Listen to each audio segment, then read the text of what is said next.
आज नेताजी सुभाष की जन्म जयंती है। देश पराक्रम दिवस के रूप में इस प्रेरणा दिवस को मनाता है। सभी देशवासियों को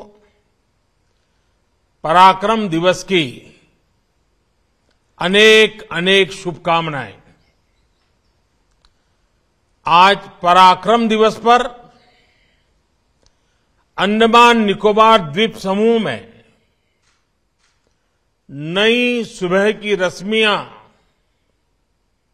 एक नया इतिहास लिख रही है।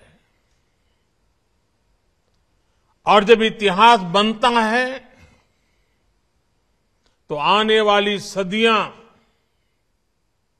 उसका स्मरण भी करती हैं, आकलन भी करती हैं, मूल्यांकन भी करती हैं और अविरत प्रेरणा पाती रहती हैं।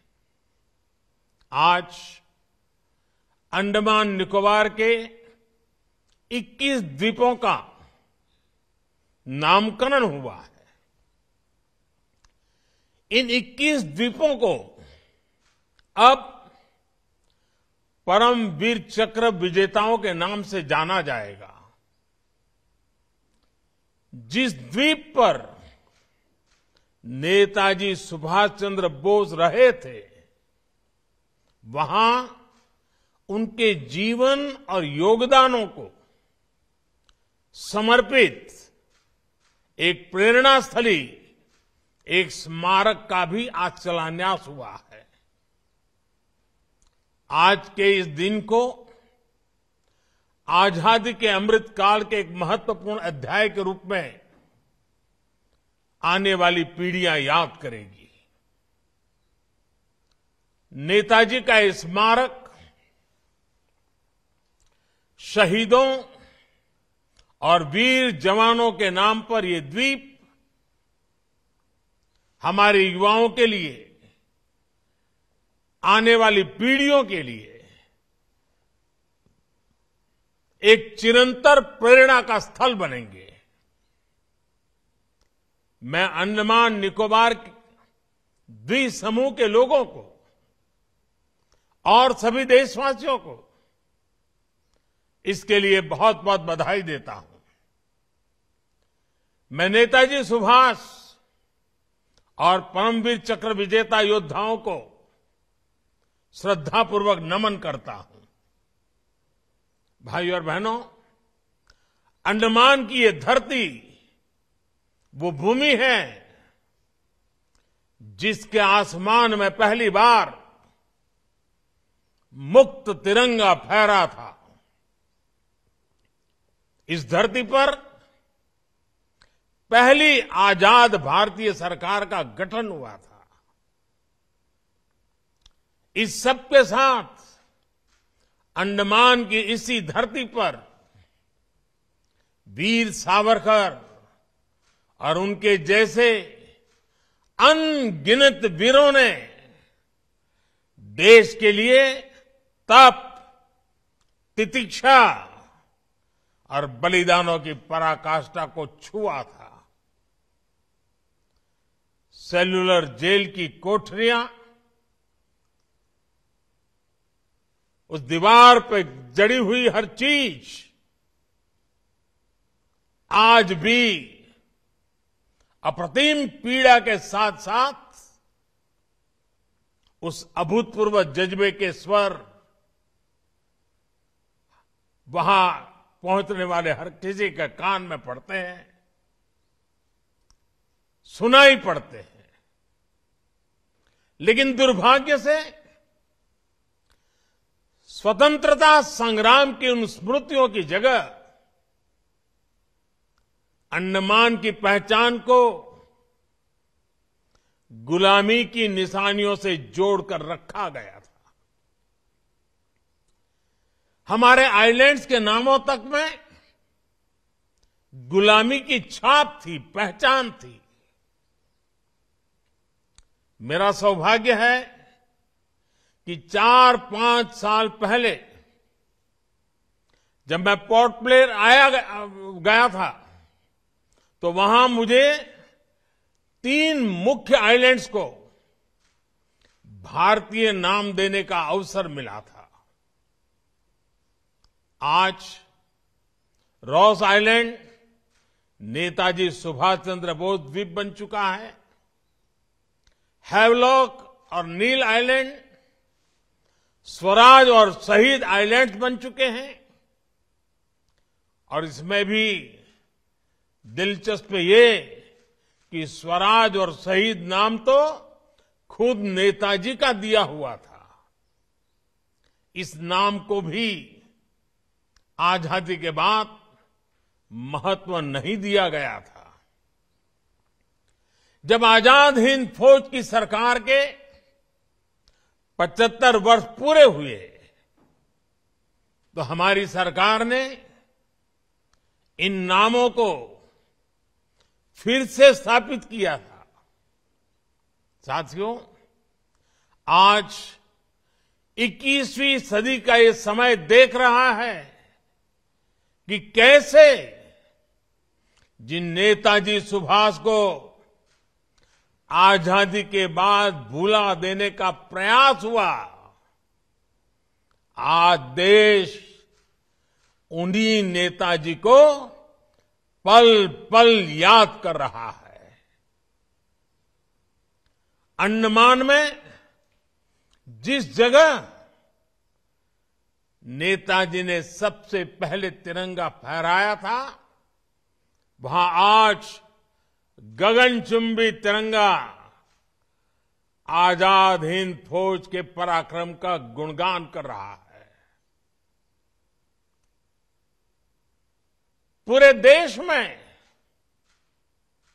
और देश के कोने कोने से जब लोग यहां आते हैं तो समंदर किनारे लहराते तिरंगों को देखकर उनके दिलों में देशभक्ति का रोमांच भर जाता है। अब अंडमान में उनकी याद में जो म्यूजियम और स्मारक बनने जा रहा है, वो अंडमान की यात्रा को और भी स्मरणीय बनाएगा। 2019 में नेताजी से जुड़े ऐसे ही एक म्यूजियम का लोकार्पण दिल्ली के लाल किले में भी हुआ था। आज लाल किला जाने वाले लोगों के लिए वो म्यूजियम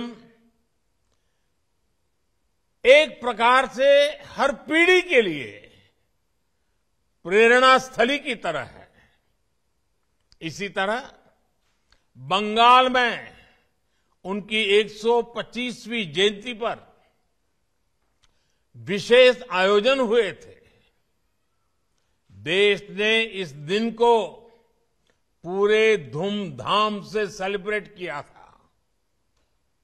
उनके जन्म दिवस को पराक्रम दिवस के रूप में घोषित किया गया। यानी बंगाल से लेकर दिल्ली और अंडमान तक देश का ऐसा कोई हिस्सा नहीं है जो नेताजी को नमन न कर रहा हो, उनकी विरासत को संजो न रहा हो।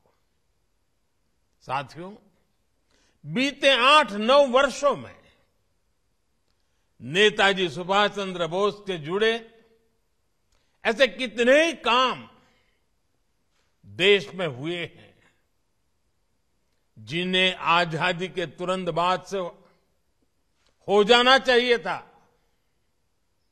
लेकिन उस समय नहीं हुआ। देश के एक हिस्से पर आजाद भारत की पहली सरकार 1943 में बनी थी। इस समय को अब देश ज्यादा गौरव के साथ स्वीकार कर रहा है। जब आजाद हिंद सरकार के गठन के 75 वर्ष पूरे हुए, तब लाल किले पर देश ने झंडा फहराकर नेताजी को नमन किया था। दशकों से नेताजी के जीवन से जुड़ी फाइलों को सार्वजनिक करने की मांग हो रही थी। ये काम भी देश ने पूरी श्रद्धा के साथ आगे बढ़ाया। आज हमारी लोकतांत्रिक संस्थाओं के सामने कर्तव्य पथ पर भी नेताजी बोस की भव्य प्रतिमा हमें हमारे कर्तव्यों की याद दिला रही है। मैं समझता हूं ये काम देश हित में बहुत पहले हो जाने चाहिए थे, क्योंकि जिन देशों ने अपने नायक नायिकाओं को समय रहते जनमानस से जोड़ा, साझे और समर्थ आदर्श गढ़े,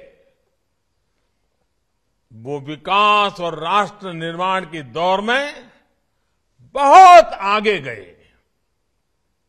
इसलिए यही काम आजादी के अमृत काल में भारत कर रहा है, जी जान से कर रहा है। साथियों, जिन 21 द्वीपों को आज नया नाम मिला है, उनके इस नामकरण में भी गंभीर संदेश छिपे हैं।